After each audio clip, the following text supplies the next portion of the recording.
Magic টুল ম্যাজিকের মতোই কাজ করে। তবে এখন আমরা দেখব কিভাবে ম্যাজিক টুল দিয়ে দ্রুত খুব দ্রুত ছবির ব্যাকগ্রাউন্ড চেঞ্জ করা যায়, সেটা কালার হোক কিংবা কোনো সিনারি হোক। লাইক আমি ইসমাইল ভাই, উনি আর্মিতে কাজ করেন, ওনার ফিকটা এডিট করব, তার জন্য আমি ফটোশপে নিয়ে গেলাম, ওপেন করলাম। দেখুন কোনটি ম্যাজিক টুল, এটি হচ্ছে ম্যাজিক টুল, এটি ম্যাজিক টুল। ম্যাজিক টুল আমরা সিলেক্ট করেছি, করার পরে দেখতে পাচ্ছি ম্যাজিকের মতো একটা আইকন এসেছে।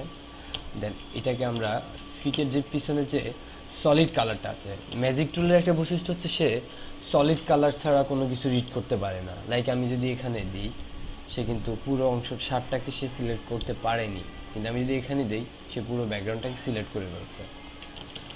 যদিও সাইডের কিছু অংশ প্রপারলি সিলেক্ট করতে পারেনি, তার জন্য আমাদের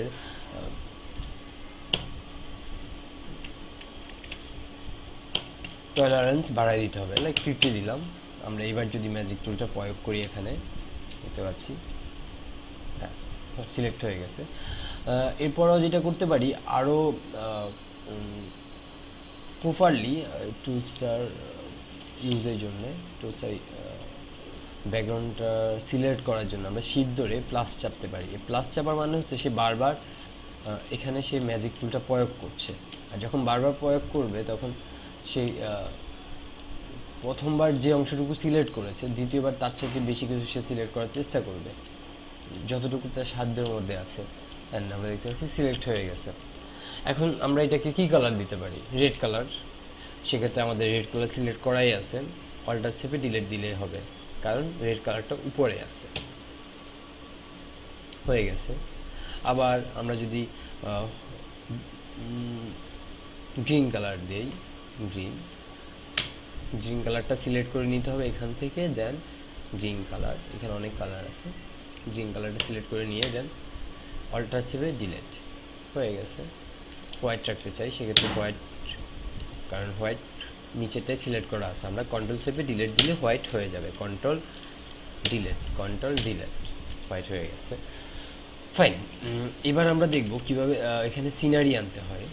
সিনারি ক্ষেত্রে আরও একটু আমরা কাজ করে নেই। ওকে,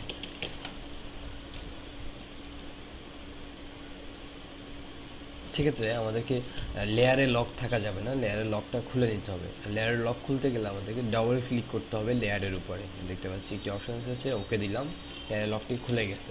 এবার যদি আমরা ডিলিট দেই, তাহলে পিছনের যে নীল ব্যাকগ্রাউন্ডটা আছে সেটা কিন্তু চলে গেছে, একটা ট্রান্সলেট ব্যাকগ্রাউন্ড তৈরি হয়ে গেছে, যেটা কোনো ব্যাকগ্রাউন্ড না, খালি। এখন আমরা ব্যাকগ্রাউন্ডটি নিয়ে আসছি, এই ব্যাকগ্রাউন্ডটি দিব। আমরা দেখতে পাচ্ছি ব্যাকগ্রাউন্ডটি ছবির উপরে অ্যাটাচড হয়ে গেছে, বাট আমরা এইভাবে করতে চাই না, আমরা চাই আলাদা একটি ট্যাবে ওপেন করতে, কারণ প্রয়োজন স্বার্থে ছবিটিতে কাজ করার প্রয়োজন হতে পারে। সেক্ষেত্রে আলাদা ট্যাবে ওপেন করতে গেলে আমাদের উপরে যে ট্যাবটি দেখতে পাচ্ছি ঠিক এই অবস্থানটাতে ছবিটা ছাড়তে হবে। ছাড়লাম, দুটো ট্যাব দেখতে পাচ্ছি আমরা, একটি হচ্ছে পিক্সার ট্যাব আর একটা হলো সিনারি ট্যাব। সিনারিটা আমরা কপি করছি, কন্ট্রোল এ সেভে অল সিলেক্ট, কন্ট্রোল সি সেভে কপি, দেন আমরা আমাদের ইমেজে যাচ্ছি, স্মল বাই ইমেজটি। হ্যাঁ, এখন আমরা কন্ট্রোল বি সেভে এখানে ফিক্সড করলাম। দেখতে পাচ্ছি যে ছবিটিতে পিছনে আমরা ব্যাকগ্রাউন্ড দিতে যাচ্ছি সেই ছবিটাই ব্যাকগ্রাউন্ড হয়ে গেছে, সেই ছবিটাই পিছনে চলে গেছে। এটাকে সামনে আনতে গেলে অবশ্যই উপরের লেয়ারটিকে উপরে তুলে দিতে হবে, নিচের লেয়ারটিকে উপরে তুলে দিতে হবে। যে ইমেজটাকে আমরা ব্যাকগ্রাউন্ড হিসাবে রাখতে চাই সেটা নিচে থাকবে, যেটাকে মেন ফোকাসে রাখতে চাই সেটা উপরে থাকবে।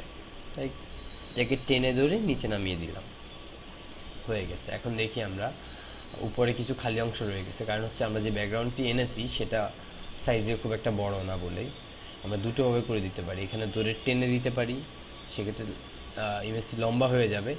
আবার আরেকটাভাবে করতে পারি, এই যে অংশটুকু কিন্তু সিনারিটাকে ডেকে ফেলছে, আমরা যে দৃশ্যটাকে দিতে যাচ্ছি সেই দৃশ্যটাকে এই অংশটুকু, এই থেকে এই অংশ, কারণ শার্টের কারণে সেই অংশটুকু দেখা যাচ্ছে না, নিচে কিছু অংশ আছে সিনারিটা, সেই অংশটুকুকে আমরা উপরে তুলে দিতে পারি।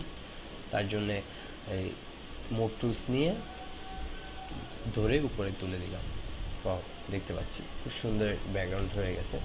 এভাবেই ব্যাকগ্রাউন্ড চেঞ্জ করতে হয় ম্যাজিক টুল দ্বারা। ম্যাজিক টুল দিয়ে খুব দ্রুত ব্যাকগ্রাউন্ড চেঞ্জ করা যায়। আমরা আজকের মতো শেষ করলাম।